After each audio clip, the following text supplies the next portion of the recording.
Hey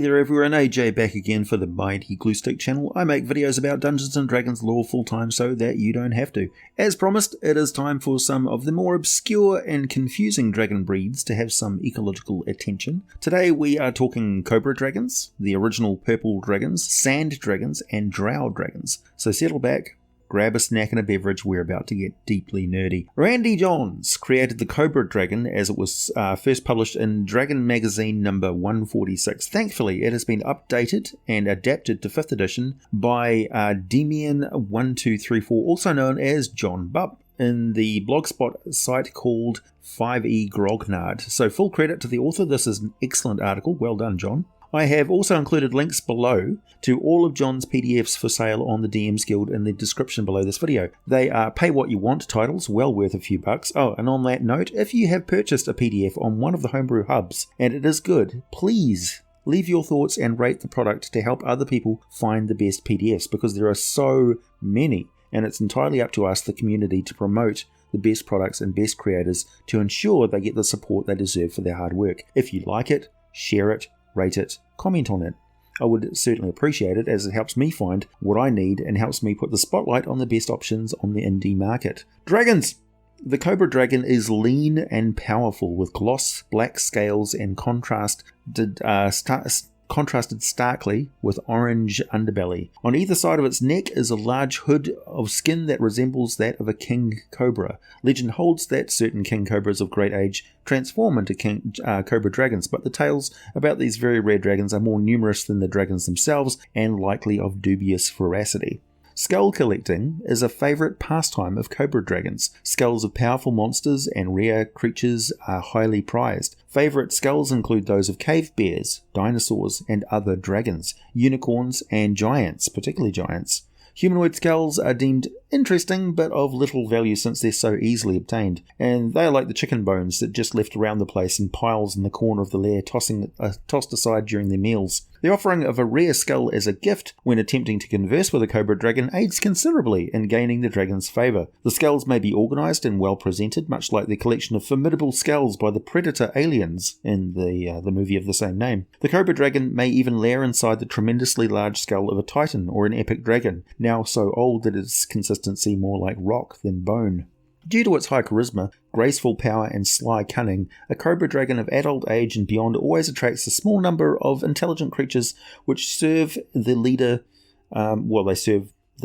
This includes elite tribes of goblins, the most intelligent and motivated lizard folk, and secretive, nefarious Yuan-ti, commonly serving the Cobra Dragon. For the lizard folk, the dragon is more like a supreme leader, a dragon that appears more reptilian and seems to appreciate the primal hunting skills of the lizard people. To Yuan-ti, they appreciate the power and wisdom of the Cobra Dragon. They see them as pivotal super weapons in their long-term goal of retaking the world in a new era of reptilian dominance. They can see the writing on the wall. The dragons are on the rise, and the time of the mammals' enslavement is nigh. Goblins are naturally drawn to the most powerful worms, and see it as only natural that the weaker members of their tribe is weeded out by the dragon for the greater good. As long as the tribe survives in the shadows of a powerful master, they're willing to serve. Cobra dragons live in caves and underground caverns in tropical and subtropical environments. They dislike swamps, so they claim jungle-choked ruins, ancient shrines, the remains of titanic creatures, and elevated land features in a dangerous rainforest. Like other dragons, the Cobra Dragon lays claim to an area of land surrounding its lair, ferociously driving off all other creatures that do not serve it or feed its minions. Intrusion by another Cobra Dragon is only tolerated during the spring mating season. The mating ritual involves the male and female entering a non-injurious combat that results in a fiery display. The small population of followers of each dragon have all sorts of strange rituals and customs involved, as they often travel with the dragons and interact with each other. Perhaps some sort of supernatural influence drives this behaviour, it's unknown, as they can be fairly bloodthirsty towards each other during the courtship of the dragons, and then quite cooperative once mating has occurred. Combat with the Cobra Dragon is unpredictable, destructive, and extremely dangerous. They have a range of lair actions that they can take during the round. At the start of the round, on an initiative count 20, they can cause one of the following effects, with at least one round in between being able to repeat a specific action. They can cause magma to erupt from a point on the ground they can see within 120 feet, creating a 20-foot high, 5-foot radius geyser of super hot liquid rock. Each creature in the geyser's area must make a DC 15 dexterity saving throw, taking 66 fire damage on a failed save, or half as much damage on a successful one. The dragon can create a thick cloud of billowing smoke, as though it had cast the fog cloud spell. The smoke lasts until the start of the next round. The followers of the dragon will also be present and active during combat, so the dragon may also direct them to perform specific maneuvers, activate prepared traps, make use of magic items within the dragon's horde, release captive monsters, or swarm the adventuring party, giving the dragon a moment to disengage and recuperate, ready for a fresh assault. The region containing the legendary Cobra Dragon's lair is warped by the dragon's magic, which creates one or more of the following effects. Water sources within 1 mile of the lair are supernaturally warm and tainted, often with sulfur. Clouds of black smoke obscure the land within 6 miles of the dragon's lair, seemingly coming from nowhere. If the dragon dies, the smoke fades within the day, and other effects fade within 1d10 days. They are highly intelligent, lawful evil masterminds.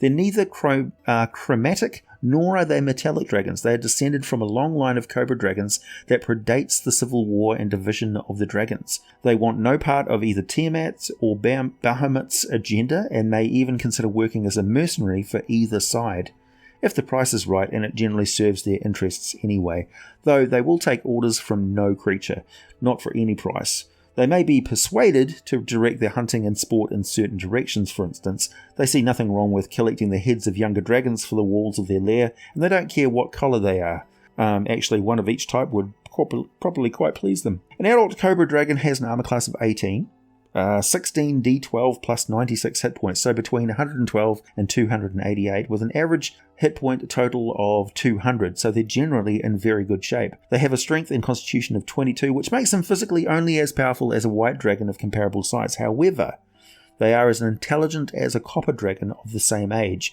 which gives them all the edge they need. Another advantage they have over most other dragons is that their bite carries a potent venom. An adult is plus 11 to hit with bites and claws. The bite does 2d10 plus 6 piercing damage plus 1d8 poison damage with no saving throw to lessen its effect. Their claw attack does 2d6 plus 6 slashing damage, which is not that far off the swipe of an adult red dragon, so it's quite formidable. Other dragons may well underestimate how lethal a Cobra Dragon is in melee combat. Their breath weapon recharges in a result of 5 or 6 on a d6 at the start of each round. It can exhale a 60-foot cone of fire, or it can lift off the ground and breathe the cone of fire directly beneath to create a wall of fire some 20 feet in diameter, basically like a fire smoke ring around itself. 20 feet in diameter, 20 feet high, and 1 foot thick, obscuring vision through it, and any creature in the area must make a DC 19 dexterity saving throw, or take 12d6 fire damage. 12d8. However, half as much if they make the saving throw. I seem to have made a typo there. They may also swap one of their 2 claw attacks or their bite attack to sweep their tail out up to 15 feet, doing 2d8 plus 6 bludgeoning damage with it. There are 3 legendary actions they can take during the round, each at the end of another creature's turn, include a tail attack, a 2-action wing attack, which makes each creature within 10 feet make a DC 19 dexterity saving throw, or take 2d6 plus 6 bludgeoning damage as they get knocked prone as the dragon suddenly lifts off and flies a distance of 40 feet.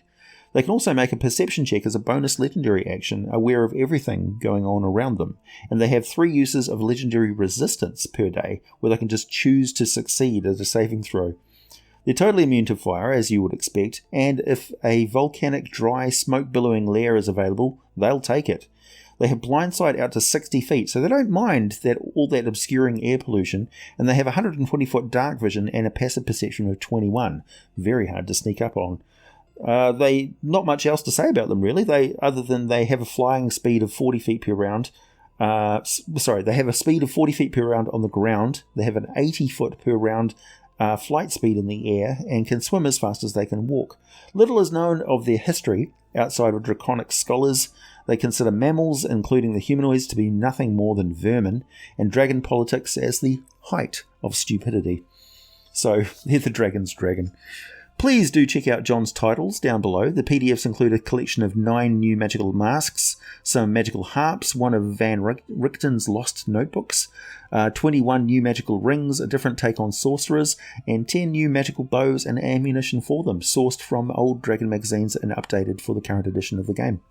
There's some confusion about purple dragons. They originally appeared in Dragon magazine number 65 in 1982 in an article by Richard Allen Lloyd, along with the yellow and orange dragons. The purple was a strong chromatic dragon, a fair bit different from the deep dragon, which was created later. The purple dragon of 4th edition are basically a psychic dragon of the Underdark, and purple dragons, the originals, also lair underground, almost always in deep complexes of underground caves, free from any natural light sources.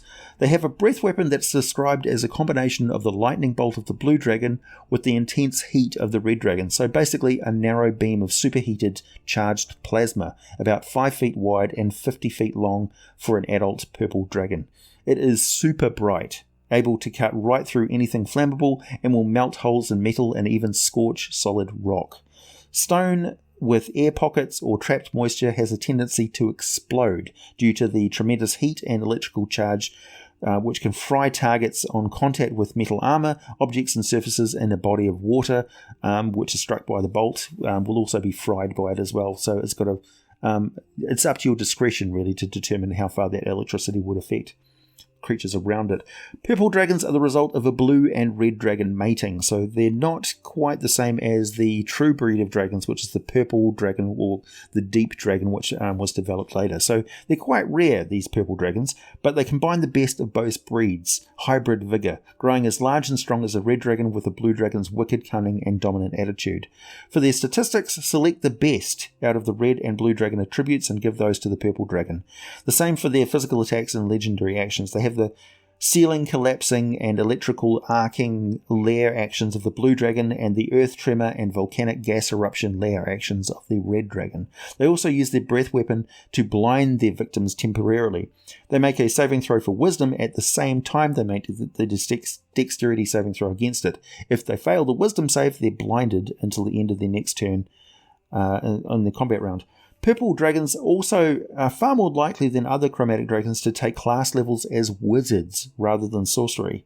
They hoard treasure, and they are likely to include things like spellbooks, scrolls, and items for casting spells such as wands, orbs, or a staff or two. They gain levels as they go up in age, so an adult will be the equivalent of at least a 10th level wizard. In addition to everything else it can do, it can also cast spells, and what's worse, it can cast a spell during the round, counting as 2 of its legendary actions, which means they can forego a melee attack, casting a spell on their turn, and then cast another spell during the round at the end of another creature's turn, which is just... This is devastating when you consider what sort of mayhem a couple of fireballs can cause in a single combat round. As powerful draconic creatures of both fire and lightning, they are immune to both types of energy as well, so they can fireball things with impunity, even right next to them. Just a note here, as we're talking about a dragon from the earlier game editions, back then, just as dragons were associated with a particular energy type for their breath weapon, they were also vulnerable to another energy type. With the complete list of chromatic dragons, there's a kind of a logic to the kinds of breath weapon they each produced. The fire of the red dragon breaks apart the sodium chloride salt of the yellow dragon, giving them sodium breath as a weapon for the orange dragon.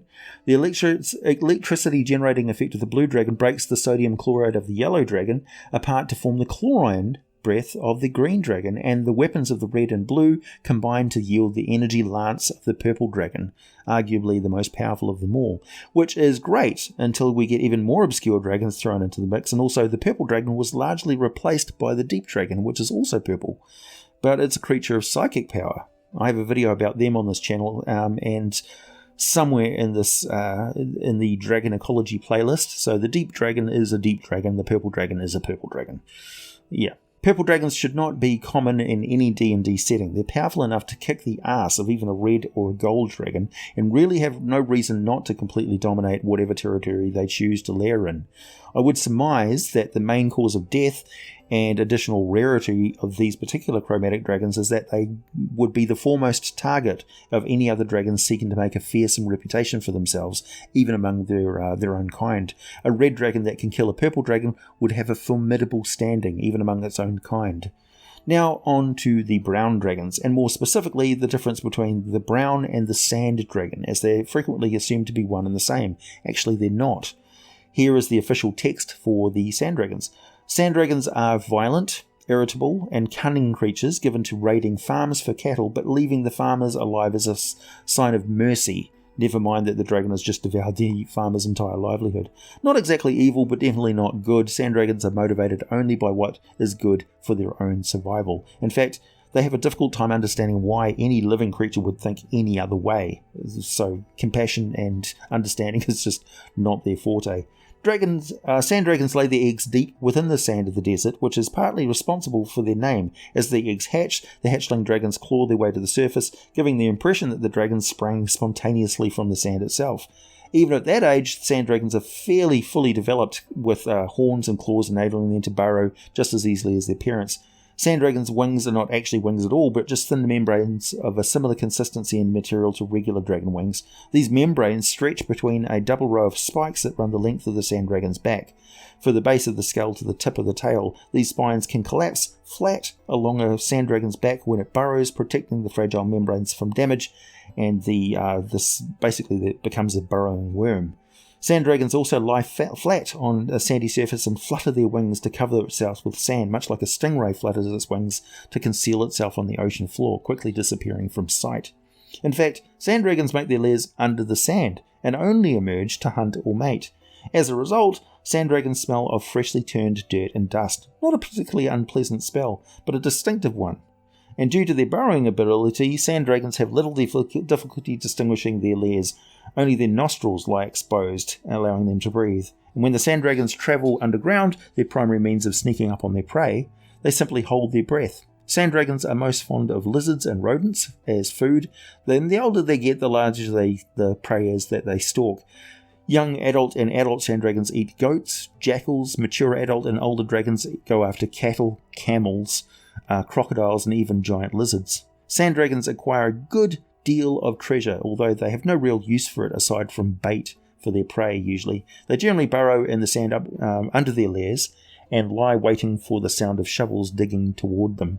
Sand dragons hunt by flying above the ground, just sort of gliding over the desert's surface, looking for herds of cattle or other concentrations of prey. They wait for nightfall and land and burrow up beneath their targets, using their tremor sense to determine when an animal is in a correct position. The sand dragon then bursts forth, snatches up the startled prey in its mouth or claws, and then flies off to devour it in privacy. Which can be quite confusing if you're in a camping environment and all of a sudden the ground explodes and then somebody's just gone. Alternately, a sand dragon might locate a trade route and bury itself in the sand along the side of the road, waiting for a caravan to pass. They rarely attack from the sky, as there's simply too few clouds to provide the kind of concealment a sand dragon prefers.